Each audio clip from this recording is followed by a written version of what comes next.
point in your presentation or your talk and you want to encourage questions from the audience. So I'm going to share with you now just a simple way of handling questions that is professional and works for your audience. And of course, a lot of people, when they get to this point, a number of panics come in. People either worry that they won't get any questions at all, so that's the first panic, or they'll get a question to which they don't know the answer, and then they panic about that. So I'm going to show you how you can handle questions using what I call my traffic light technique. Red, amber, green. Hopefully you can all remember that. So think about it. You get to the point in your presentation, you say, are there any questions? Now what happens at this point is that quite often, especially if you've got a large audience, people are going to go inward. They're going to think, oh, now, yes, what was it I wanted to ask about that? So they may not be responding immediately. And of course, some people also get very nervous about asking questions.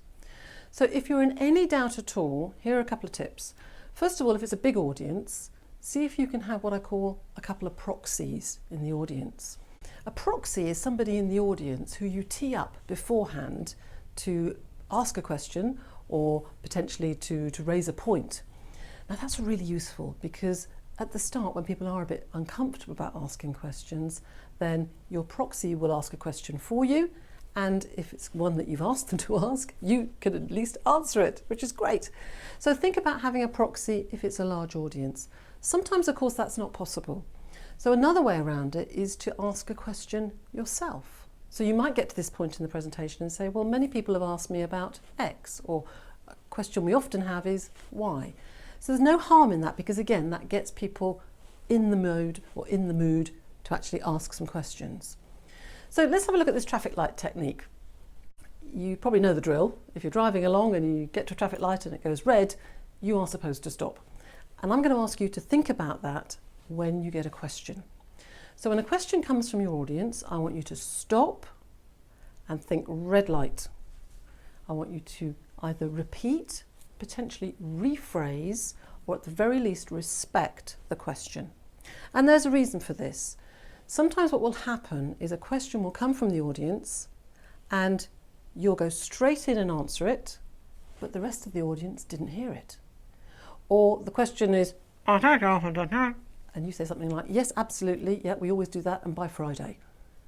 And the audience is going, well, what's that about? What was the question?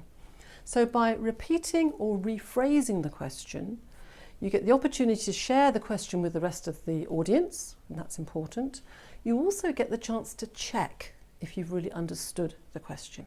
So you might have a question about budgets, and you might want to check, is this about capital expenditure or is it about revenue?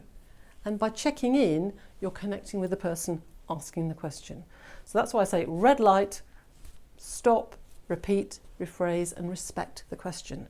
It doesn't matter how daft the question is. Please don't ever do the, oh, well, we did cover that earlier. You obviously weren't listening, because that's not a great way. Sometimes the daftest of questions can be the most powerful of questions too. So always respect the question. Amber light. So we're going through our traffic sequence, red, amber, green. Amber light, answer the question. Now I know that sounds really obvious, but answer the question. Not what you would like the question to be or what you think the question should be, but answer the question. And if you don't know the answer to the question, don't bluff, don't make it up, don't try and fluff around it, be honest, because it will show. You're far better off to say, I don't know the answer to that, or I need to go and find that out for you. And so long as you commit to doing that, that's great. Now, sometimes with some presenters, you'll hear things like, oh, gee, that's a great question, or what a terrific question. I would hesitate and say, avoid that if you can, because if you think about it, we only ever say that's a great question when we don't know the answer. So avoid saying, is that a great question? There's also the risk that if you say, oh, that's a great question to one person, and then you don't say it to another person, the second person's going to say, well, I thought my question was as good as theirs. So my advice would be, don't say, that was a great question. It's probably because you don't know the answer. So you've answered the question, and then you need to get the green light. So you go back to the person who asked the question, and you say something like, does that cover that for you? Does that answer it for you? Is that okay? So you go red, amber, green, get agreement, and then you know that you've dealt with it. It's possible that you'll go back to the person and they'll say, well, I'm still not quite sure. And you as the presenter or the speaker can decide at that point whether you need to open up that question again. If there are other people raising their hands wanting to ask questions, you can agree to go back to them later, or you might say, well, I'll come back to you on that after the presentation. So there you have traffic lights, red, amber, green. And I know from experience of working with many, many people that everybody gets it, but the first thing they do when they get a question is go straight to the answer. So I'm going to encourage you, next time you're doing it, rehearse. Practice with your proxies, practice with people that you know, and rehearse red, stop, repeat, rephrase, respect the question, answer, and get agreement. Traffic lights, simple.